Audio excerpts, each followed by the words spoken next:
नमस्कार दोस्तों, एक बार फिर से आप लोगों का स्वागत है हमारे यूट्यूब चैनल पे। तो दोस्तों, अगर वैसे किन्हीं व्यक्ति का अकाउंट जिनका सेंट्रल बैंक में है और उनकी मृत्यु हो गई है और उन्होंने नॉमिनी को अपॉइंट कर रखा है, मतलब किसी को नॉमिनी जोड़ रखा है अपने खाते में, तो उनकी मृत्यु के बाद आपको कौन कौन से फॉर्म भर करके उस पैसे को आप सही से वापस ला पाएंगे, आज हम लोग उसी के बारे में, उसी फॉर्म को भरने के लिए बताने वाले हैं आप लोगों को।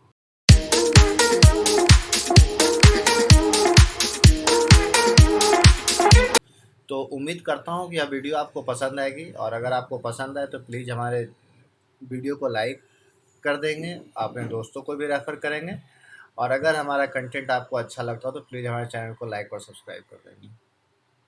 ठीक है, तो सबसे पहले देखिए, यह है सेंट्रल बैंक ऑफ इंडिया की वेबसाइट है। तो आपको सबसे पहले यह मैं बता दूं कि जिस फॉर्म के बारे में मैं बताया हूँ, जिस फॉर्म को भरने के लिए मैं बताया, वह फॉर्म आपको कहाँ से मिलेगा। तो उसके लिए आपको कुछ नहीं करना है, यह गूगल है, यहाँ पे जो है आप जा करके central bank death claim form पे आप क्लिक करेंगे।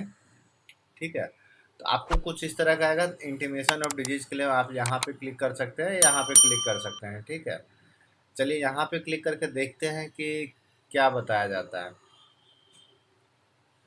देखिए, यहाँ पे क्लिक करने से क्या पता नहीं, ये जो है सो आपको मतलब ऑनलाइन क्लेम भरने का था। यहाँ पे हम लोग क्लिक करके देखते हैं फॉर्म पे। फॉर्म पे क्लिक करने के बाद यह भी नहीं है, तो एक मिनट दोस्तों, intimation of disease claim disease, हाँ ये वाली फॉर्म है। आपको यह जब फॉर्म डाउनलोड हो जाएगी तो आपको इस पर क्लिक कर लेना है, to download form disease claim. यहाँ पे आपको यह वर्ड पैड में ये फॉर्म होगा। इस फॉर्म में आपको कुछ नहीं करना है, यहाँ पे देखिए आपको बताया गया है। इसके लिए आपको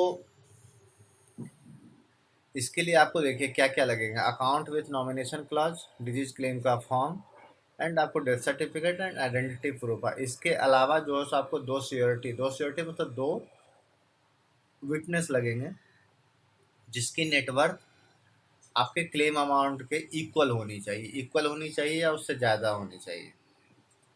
तो चलिए सबसे पहले आप फॉर्म की ओर बढ़ते हैं और उसको देखते हैं हम लोग उसे कैसे सही सही भरेंगे। तो दोस्तों यह है, देखिए आप यहाँ पे साफ साफ लिखा हुआ, application for deceased claim for deposit safe custody to be used when account has nomination और is a joint account with survivor clause.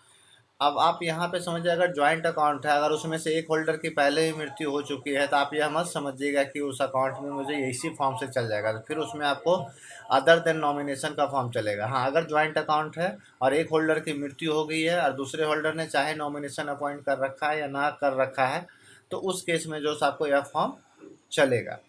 और अकाउंट की ऑपरेशन मतलब वो आइदर और सर्वाइवर होना चाहिए या फिर सर्वाइवर क्लॉज के साथ होना चाहिए, तभी यह एप्लीकेशन एप्लीकेबल है। तो इसके लिए आपको एनेक्सर 3 सिर्फ एक फॉर्म को भरना होता है, और इसके साथ सेंट्रल बैंक ने श्योरिटी का अलग से फॉर्म उपलब्ध नहीं करवाया है। तो श्योरिटी का फॉर्म शायद जो है सो, शायद नहीं, श्योरिटी तो आपको किसी भी केस में लगते ही हैं, तो वो शायद आपको ब्रांच में उसकी सेपरेट कॉपी आपको मिल जाएगी। तो चलिए, अब देर किस बात का है, मैं आपको बताने वाला हूँ। तो सबसे पहले फॉर्म फॉर्म में आपको यहाँ पे जो है सो यह पूरा एड्रेस आपको सही से भर देना है। जितना एड्रेस आपको जितने अनुसार से कॉलम दिया गया है उसके अनुसार से आप इसे सही सही भर दें।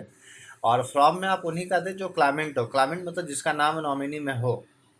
तो इस केस में इस अकाउंट में नॉमिनी में नाम यह था, तो मैंने इसी का नाम लिखा है, Rajiv Kumar son of Rao Kumar, Nidhi apartment.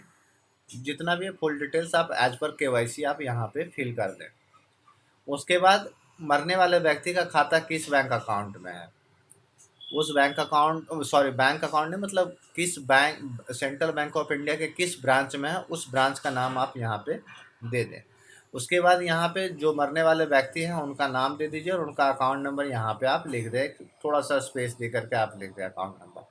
उसके बाद आपको कुछ नहीं करना, उसके थोड़ा सा नीचे आना है कि इस अकाउंट में नॉमिनी कौन है, तो उस नॉमिनी का नाम यहाँ पे दीजिए, पूरा एड्रेस यहाँ पे लिखिए, एंड उसके बाद the registered nominee in the above account. Yes, उस अकाउंट में जो यह अकाउंट है, इसमें यह पर्सन राजीव कुमार जो सो रजिस्टर्ड नॉमिनी है, या मरने से पहले इन्होंने इनसे नॉमिनी बना करके गए थे। सेकंड है the person authorise to receive. मान लीजिए कि नॉमिनी कोई माइनर है, बहुत सारे केस में क्या होता है कि छोटे बच्चे को बना देते हैं, माइनर मतलब यह मत समझिएगा कि 10 साल तक, 10 साल के बाद तो हम अकाउंट ऑपरेट कर ही सकते हैं। नहीं, 10 साल के बाद सिर्फ अकाउंट ऑपरेट कर सकते हैं, लेकिन माइनर की परिभाषा चेंज नहीं होती है। तो माइनर से मेजर बनने के लिए आपको एटलीस्ट 18 साल की ही ज़रूरत पड़ती है। तो मान लीजिए कि आप माइनर हैं, तो माइनर के केस में वो गार्जियन तो अपॉइंट होगा, या आप किसे गार्जियन बनाना चाहते हैं तो यहाँ पे गार्जियन का नाम होगा, ठीक है। लेकिन मैं इस केस में मान करके चल रहा हूँ कि जो नॉमिनेटेड पर्सन है वो माइनर नहीं है। उसके बाद in case of joint account भी नहीं है। उसके बाद यहाँ पे डेथ सर्टिफिकेट इशूड बाय यहाँ पे म्यूनिसिपल ऑफिसर, किसी किसी केस में मेडिकल ऑफिसर भी हो जाते हैं, गांव के मुखिया सरपंच ये सब भी डेथ सर्टिफिकेट इशू कर सकते हैं। जहाँ पे म्यूनिसिपालिटी ना हो, जहाँ पे गांव घर में मृत्यु होती है, तो वहाँ पे मुखिया इशू करते हैं। अगर बैंक में बोला जाए कि नहीं इसको आप गेजेटेड ऑफिसर से करवा के लाए, तो मुखिया के द्वारा बनाया गया जो प्रमाण पत्र होगा डेथ सर्टिफिकेट, उसी को आप जा कर के ब्लॉक में सबमिट करेंगे, तो वहाँ से आपको सीओ फिर 8 से 10 दिनों में वो लोग उसे ऑथराइज करके दे देते हैं। मतलब वो गेजेटेड ऑफिसर का डिजिटली साइन होकर के आपको मिल जाता है। उसके बाद आइडेंटिटी प्रूफ, यहाँ पे आपको जो नॉमिनेटेड पर्सन है उसका जो सो मतलब कौन से डॉक्यूमेंट आप सबमिट कर रहे हैं उसके आइडेंटिटी के लिए, तो वह यहाँ पे आप लिख दें।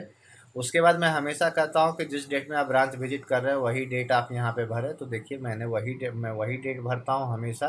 ये आपके रेफरेंस के लिए, फ्यूचर के लिए भी काफ़ी लाभदायक होता है। उसके बाद प्लेस एंड यहाँ पे आपको जो सो साइन करने हैं।